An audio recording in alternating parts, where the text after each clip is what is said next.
Water Bengaluru greater ಬೆಂಗಳೂರನ್ನ water Bengaluru ಅಂತ ಕರೆದಿದ್ದಾರೆ. ಗ್ರೇಟರ್ ಬೆಂಗಳೂರನ್ನ ಕ್ವಾರ್ಟರ್, ನಮ್ಮ ಅಶೋಕ್ ಅವರು ಕ್ವಾರ್ಟರ್ ಬೆಂಗಳೂರು ಅಂತ ಕರೆದಿದ್ದಾರೆ. ಆಮೇಲೆ ಗ್ರೇಟರ್ ಬೆಂಗಳೂರಲ್ಲ, ಇದು ಲೂಟರ್ ಬೆಂಗಳೂರು ಅಂತ ಕರೆದಿದ್ದಾರೆ ಅಲ್ವಾ ವಿಪಕ್ಷದವರು ಅದು ಭಾಷೆ ಮೇಲೆ ಹಿಡಿತಾ ಇಲ್ಲ. ಅವ್ರಿಗೆ ಯಾವ ಮಾತು ಮಾತಾಡಬೇಕು ಅನ್ನೋದು ಅವ್ರಿಗಿನ್ನೂ ಬರ್ತಿಲ್ಲ. ಯಾವುದು ಒಂದು ತೂಕವಾಗಿರಬೇಕು ಮಾತಾಡಿದ್ರೆ ವಿರೋಧ ಪಕ್ಷದವರು. ಈಗ ಮಳೆ ಬಂತು ಅಂತೇಳಿ ಈ ರೀತಿ looter Bengaluru, quarter Bengaluru, water Bengaluru ಅಂತ ಹೇಳ್ತಾರೆ. ವಿರೋಧ ಪಕ್ಷದವರಿಗೆ ಒಂದು ಪ್ರಶ್ನೆ ಕೇಳ್ತೀನಿ.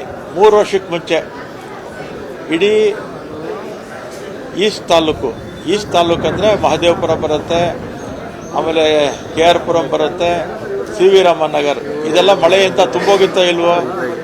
10 ಅಡಿ ನೀರು ತುಂಬಿತ್ತು. ಅದು ಇದ್ರ ಬಗ್ಗೆ ಏನು ಮಾತಾಡೋದಿಲ್ಲ ಅವರು.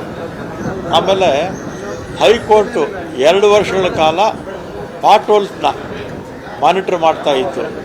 ಪ್ರತಿ ತಿಂಗಳು ಕಮಿಷನ್ ಕರೆಸಿ ಎಷ್ಟು ಪಾಟ್ ಹೋಲ್ ಮುಚ್ಚಿದ್ದೀರಾ ಅಂತ ಚಿಕ್ಕ ಮಕ್ಕಳಿಗೆ ಕೇಳ್ದಂಗೆ ಹೈಕೋರ್ಟಲ್ಲಿ ಚಿಕ್ಕ ಮಕ್ಕಳ ಥರ ಹೇಳಿಸ್ಕೊಳ್ತಾ ಇದ್ರು 2 ವರ್ಷಗಳ ಕಾಲ. ಬೆಂಗಳೂರಿನ ಗಾರ್ಡನ್ ಸಿಟಿನ ಗಾರ್ಬೇಜ್ ಸಿಟಿ ಅಂತ ಮಾಡಿದ್ದೇ BJP ಅವರು ನಮ್ಮ ಬಗ್ಗೆ ವಾಟರು, ಕ್ವಾರ್ಟರು, ಲೂಟರು ಅಂತ ಮಾತಾಡ್ತಾರೆ. ಈ ಪದಗಳೆಲ್ಲ BJP ಅವರಿಗೆ ಅನ್ವಯಿಸುತ್ತೆ.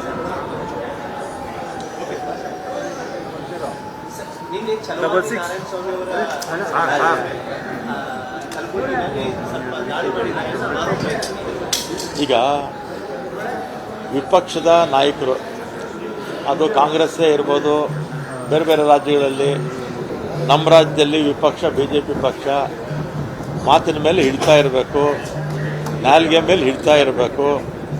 ಹಿಡ್ತಾ ಇಲ್ಲದೆ ಈ ರೀತಿ ಮಾತಾಡಿದ್ರೆ ಗೆರಾವು ಮಾಡ್ತಾರೆ, ಧಿಕ್ಕಾರನೂ ಕೂಗ್ತಾರೆ. ಪ್ರಜಾಪ್ರಭುತ್ವದಲ್ಲಿ ಟೀಕೆ ಮಾಡಲಿ, ನಾವೇನು ಬೇಡ ಅಂತ ಹೇಳೋದಿಲ್ಲ. ಟೀಕೆ ಮಾಡೋದಕ್ಕೂ ಕೂಡ ಯಾವ ರೀತಿ ಮಾಡಬೇಕೋ ಅದೇ ರೀತಿ ಮಾಡಬೇಕು. ನಾವು ಸರ್ಕಾರ ತಪ್ಪು ಮಾಡಿದಂಥ ಸಂದರ್ಭದಲ್ಲಿ ಅವ್ರು ನಮ್ಮ ತಪ್ಪುಗಳನ್ನು ಎತ್ತಿ ತೋರಿಸ್ಲಿ, ನಮ್ಮ ಕಿವಿ ಹಿಂಡೋ ಕೆಲಸ ಮಾಡಲಿ ಸರ್ಕಾರಕ್ಕೆ.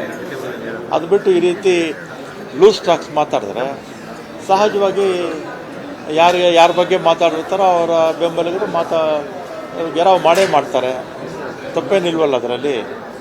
ಅದನ್ನು ನಾಲ್ಗೆ ಮೇಲೆ ಹಿಡಿತಾ ಇರಲಿ ಅಂತ ನಮಗೂ ಇರಬೇಕು. ಯಾರಿಗೆ?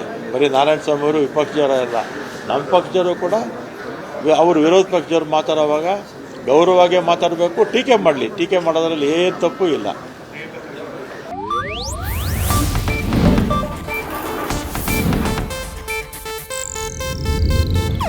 ಇದು ಏಷ್ಯಾನೆಟ್ ನ್ಯೂಸ್ ನೆಟ್ವರ್ಕ್ ಪ್ರಸ್ತುತಿ.